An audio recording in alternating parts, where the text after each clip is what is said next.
Were you wrong about Lukaku? No. In what sense? In that they were better, much better, weren't they, against Liverpool, without him in the team than he was today? Well, let me address a few things. They were at home against Liverpool. Liverpool were a weakened team that day. They were missing Matip at the back, so Konate came in beside Van Dijk and looked shaky. Chelsea actually played well that day, up until the final third in general. So no, I don't think I was wrong about him. You know, I know everybody's got a different opinion about should he have been dropped, should he not. My opinion is, and will remain so, that there could have been a different way of handling it, i.e. a fine. Now, I get the argument, there's no guarantee if he plays, you're going to win the game. But when you dominate one of your rivals at home and you're getting crosses in the box, you'd want him in there, particularly when he had been back from injury for 2 games, and in those 2 games, he'd scored twice. Right? That's my point in this whole thing. But before we go to Frank, let me just address one other thing here, out with Lukaku. I think it's quite embarrassing that one of the most expensively assembled teams who are in dire need of a win go up to a main rival and play and offer up a performance that's akin to Burnley, Everton and 1 or 2 others who, I've checked the stats, had more pops at goal when they went to the Etihad than Chelsea did today. Now, if you're talking about Lukaku, you talk to me about Thomas Tuchel's tactics away from home and just trying to sit in and hope to catch them on the break, right? You talk to me about a striker who likes crosses in the box and then tell me how many times of relevance that the wing-backs and Azpilicueta and Alonso got over the halfway line.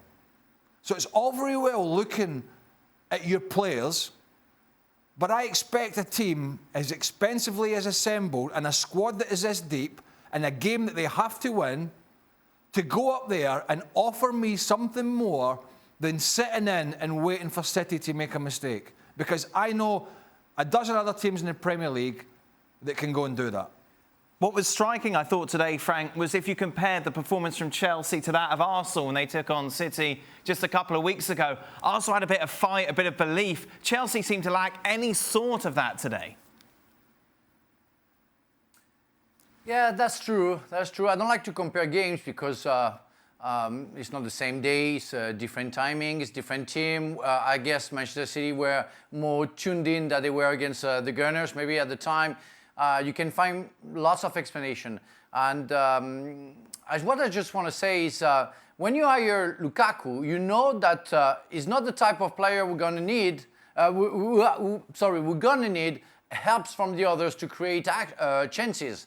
He's going to rarely, except in counter-attack, create on his own the chances to score. And what Craig just mentioned about the 2 wing-backs, who didn't bring anything, is maybe because also the tactic of Guardiola was made to avoid Azpilicueta and Alonso to come forward and deliver the crosses that Lukaku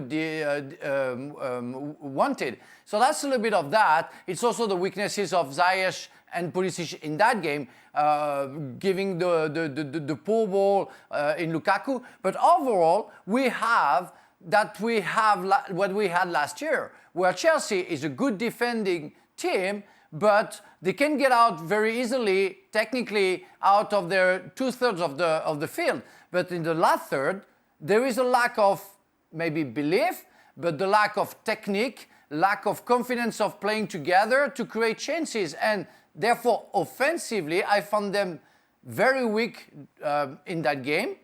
So again, is that because of Manchester City tactic or because of the individuals of Chelsea, or maybe the tactic of Tuchel? The thing is, you work tactically against another team who is also working tactically, so it's a fight. And clearly, Tuchel lost against Guardiola. And everything that Guardiola decided to do worked, where everything that Tuchel decided to do didn't.